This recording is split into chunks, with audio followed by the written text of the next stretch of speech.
Mighty No.9 is often regarded as one of the worst games ever made, with some people even going as far as naming it the actual worst game ever made. I'm not here to defend Mighty No.9, although I did actually have fun while playing it and have beaten it a number of times. I'm well aware of its flaws, and there are many, and also of its release controversies. That said, I can say that I totally disagree with it being one of the worst games ever made, simply because it's not even as bad as the worst Mega Man games ever made. And I'm here today to list 8 Mega Man games that are worse than Mighty No.9 and possibly trigger a lot of fans, but what can I do? Enraging people is part of the job of creating content for the internet. Just to be clear, I will only list games that play like action platforming games to be fair with the comparison between them and Mighty No.9. So you won't see games like Mega Man Soccer in this list. Anyway, let's get it on with it and start this list with Mega Man, released for Game Gear on 1995. I remember being a kid and seeing this game in a store I used to go with my parents and getting sad because I loved Mega Man and I wanted to play every Mega Man I found, and I only had an SNES and had already played dozens of hours of Mega Man X1, 2 and 3 and Mega Man 7. I didn't even know what a Game Gear was back then, and to be honest, I only got to play this game on an emulator decades later, only to discover that I was happier as a kid not having played this game. The first impression on it is actually great. Even though it's an 8-bit game on the same veins as the NES ones, it's a lot more colorful and detailed. It was pretty impressive for a portable console to be able to handle these many colors, but that's where the good part ends. The game itself feels like a bad remix of the NES games, with some random robot masters and stages seemingly chosen without any criteria to appear in this game. And unlike Wily Wars, as far as I remember, there were no original robot masters for this game. It also has one of the most anticlimactic Dr. Wily boss fights in the entire series, with just a single phase and no boss rush previous to it. One of the most frustrating things about its gameplay is how getting hit cancels your charge shots. In the end, it's just easier to use your regular buster most of the time, unless you're good enough to never get hit.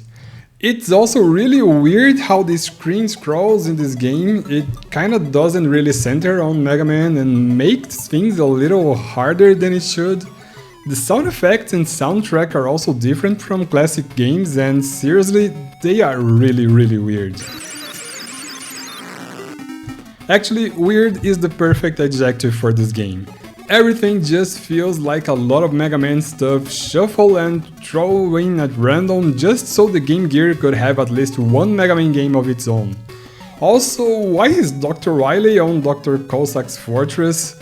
Well, as visually impressive as it was for an old game, it really stands out for being more weird than actually fun. So I'm sorry to say that, Game Gear fans, but this is simply not a good game.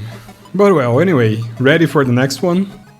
Mega Man X Dive, released for mobile and PC with an offline version released in 2023. Yes, the gacha game that closed down and received an offline version so you could buy it and play without the usual limitations of gacha games. I had actually great expectations of this game, I won't lie. As soon as the offline version was released, it piqued my interest and I put it on my wishlist. I actually bought it last year and started playing ASAP. As a gacha game, even on its offline version, I didn't expect much of its story, and I was right, the story sucks. That shouldn't be a problem, after all, story was never the selling point of Mega Man games, although we do have some titles with an actually good plot.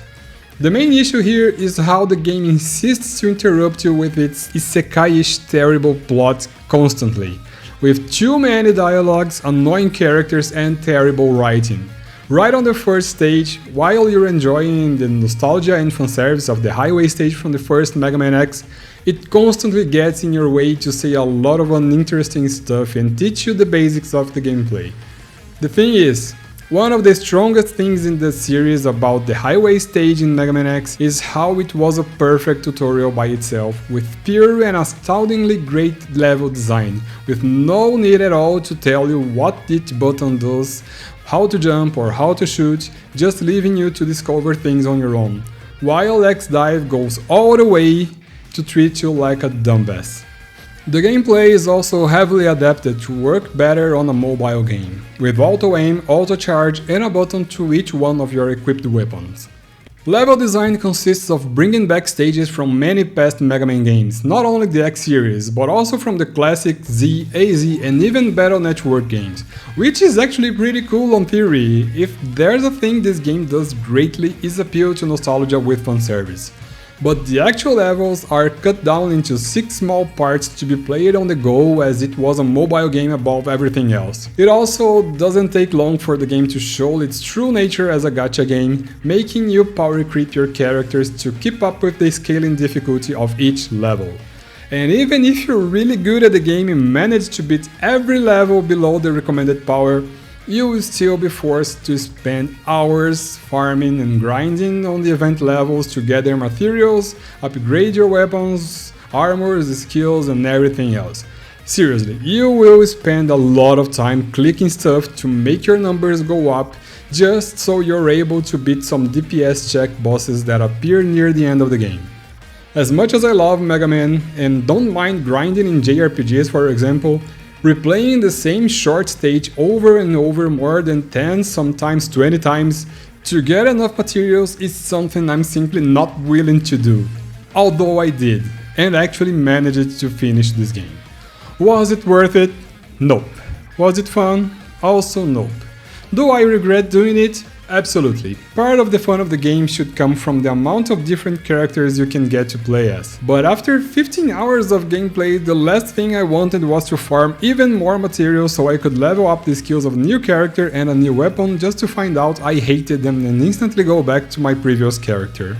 Being able to play a gacha game without the usual restrictions from gacha games such as limited events, energy systems or limited characters sounds like a great idea, but in the end it just highlights how shallow and repetitive the game really is. Mega Man and Bass Challenger from the Future, released for WonderSwan in 1999. Developed by Bandai and released only in Japan.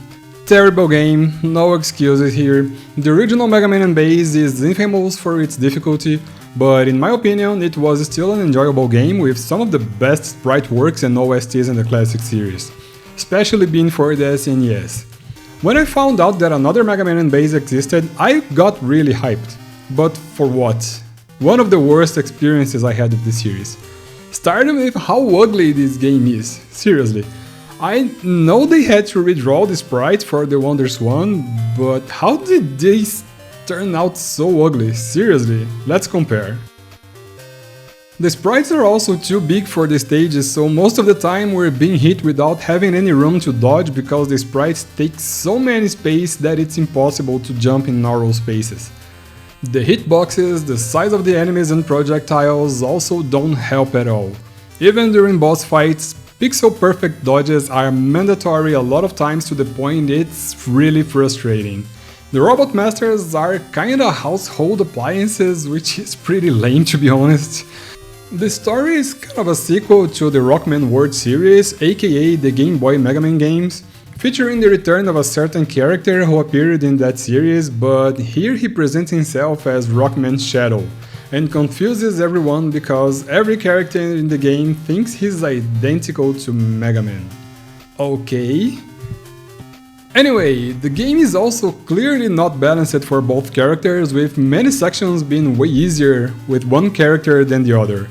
It also features an item stores, like many of the classic Mega Man titles, but the game managed to do everything so wrong about even a thing as simple as this. Every item in the store is so absurdly expensive that you can beat every single stage in the game twice and you still won't be able to buy more than 2 upgrades. The only positive thing I can say about this game is that it's really short, so the pain doesn't last long. Games like these are precisely why I don't think Mighty No.9 gets even close to being one of the worst ever made.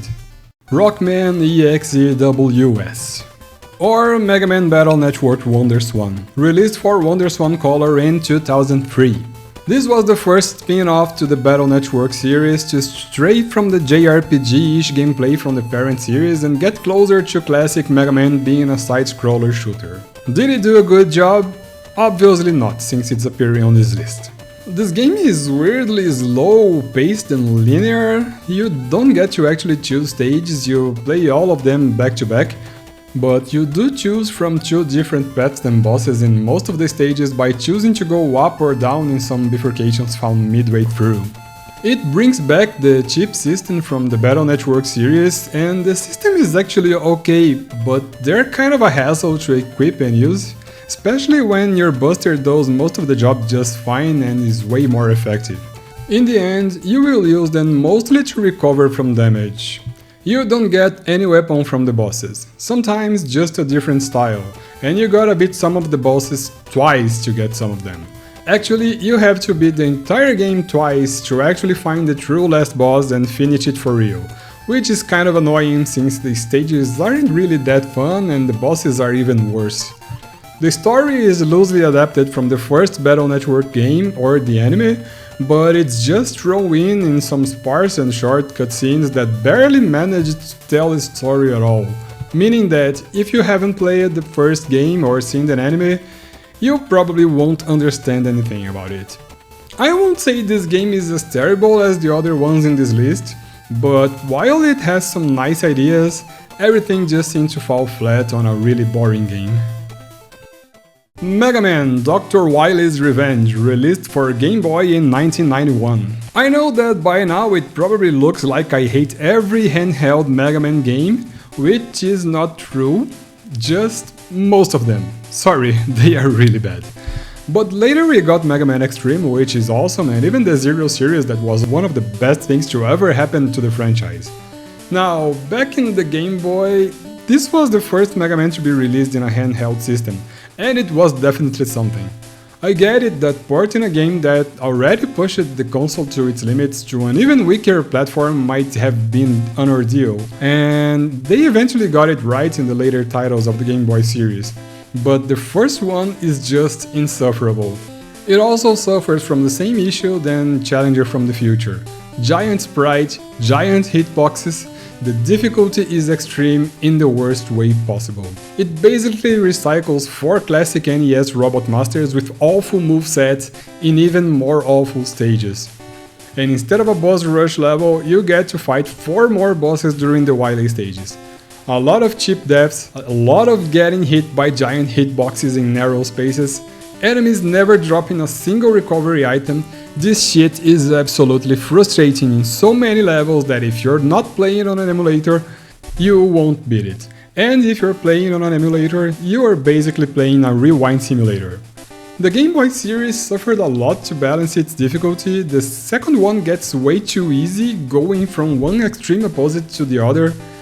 It's a better game than this, but the complete lack of difficulty also hurts. The last entries are fine, but when it comes down to Dr. Wily's Revenge, it sucks hard.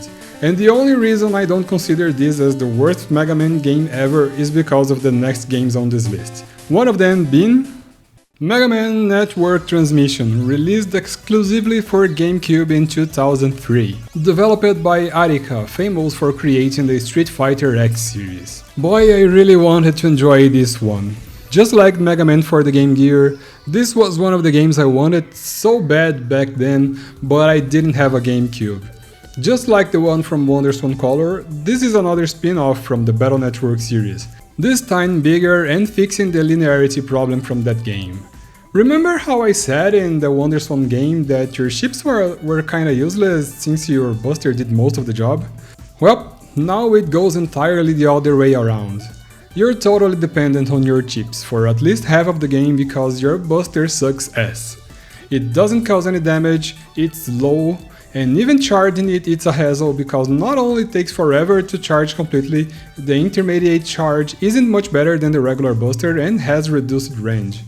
As if it was not enough, if you get hit while charging, the charging restarts. You have to find power-up items to level up your buster until it finally becomes somewhat useful.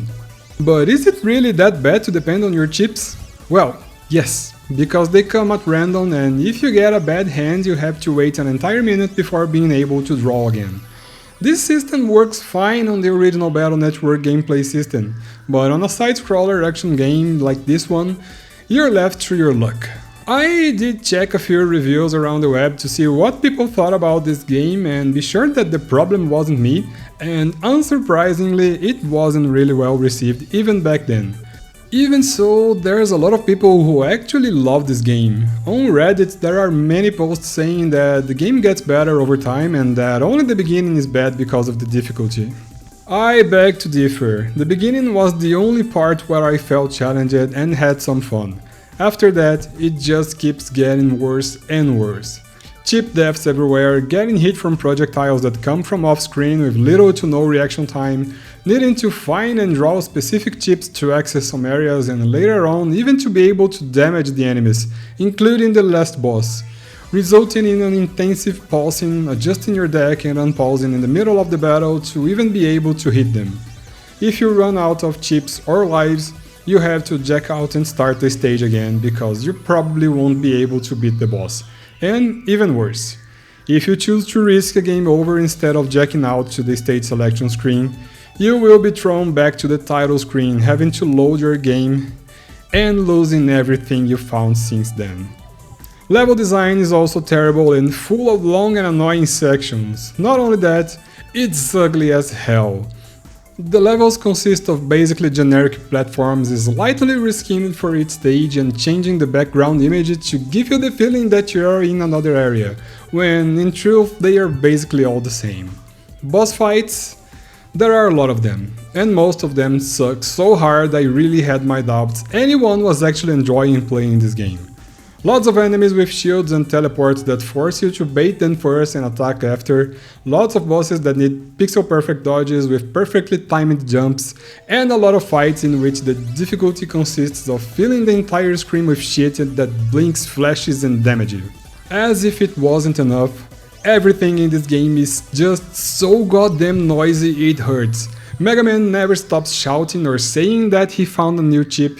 Every boss keeps yelling and repeating the same stuff over and over, it makes my head hurt just to think about it. The game follows a somewhat Metroidvania structure, where almost every stage is connected in the cyberspace, and you can log into them through multiple starting points in the map. While not controlling Mega Man in the cyberspace, you get to control, or to be more accurate, simply watch Len in his bedroom where you can save your game and read your emails. Even though you can't interact with anything in his bedroom, I admit that it's kinda cool to see a figure of each boss you defeat appearing in there. Other than that, I'd also like to point how the 3D models are weird and clunky. Look at this square Len. Look at this Mega Man for heaven's sake. Anyway, this is one of the games that, had I not played it on an emulator with save state features, I would never have gone through the trouble of actually beating it. If you see any positive review of this game online, pretend you never read it and stay away from this game for your own good. If you really think any system in this game is interesting, just stick to playing the original Battle Network series. Even though there are not classic Mega Man in gameplay, everything just works better and as intended in there. It's no wonder this game never got remastered or had any sequel. Now, for our last title and the worst Mega Man of all time, I'm pretty sure you all already know what to expect. Mega Man X7, released originally for PlayStation 2 in 2003, but remastered in the X Legacy Collection 2. Why? I accept that anyone disagree with me in every game I've mentioned so far, but X7 is simply inexcusable. I think it's unanimous among fans that X7 is by far the worst entry in the series, and being an official numbered game from the X series makes it even worse. There's not much I can say about this game that hasn't been said around the internet yet. Clunking controls in side-scrolling and even worse in 3D. Everything stops on your way, movement is definitely not as pleasant like the previous Mega Man X games.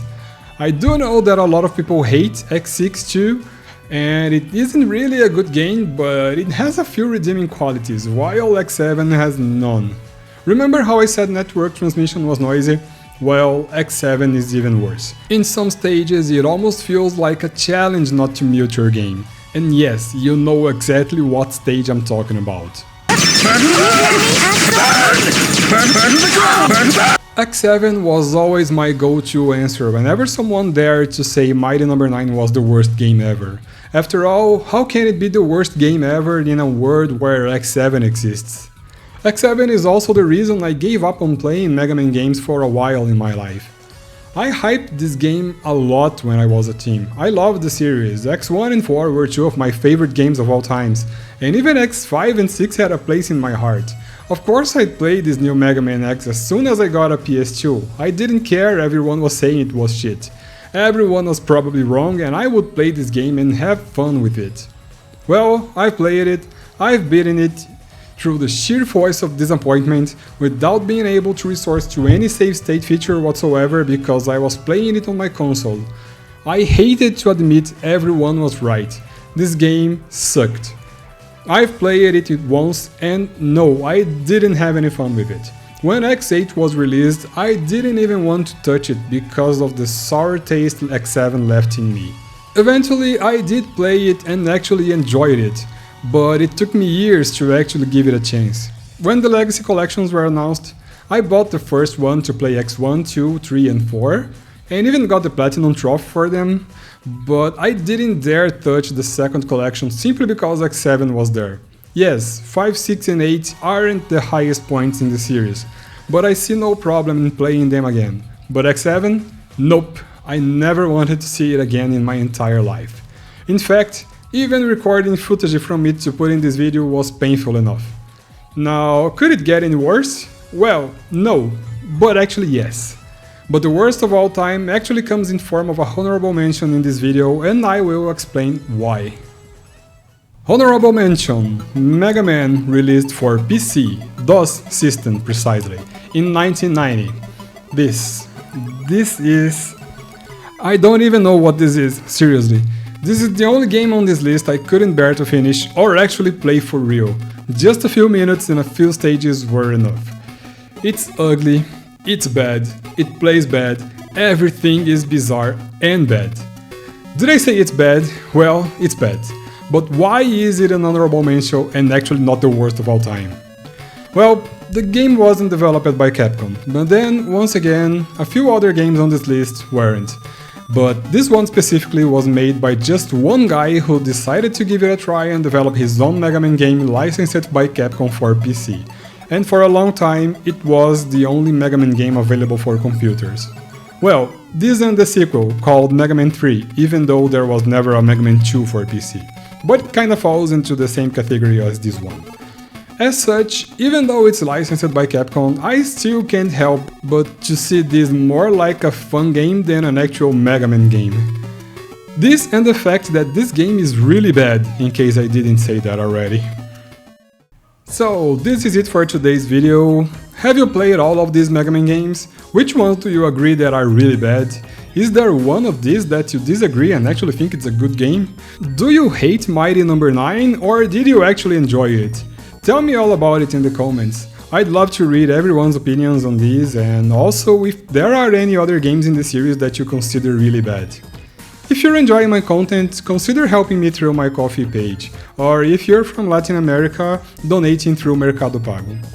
If you can't or don't want to help me with donations, you can also simply like, subscribe, share and or hype this video to help me on my endless battle against YouTube algorithm. And that's it for today's video. Thanks for watching and see you next time!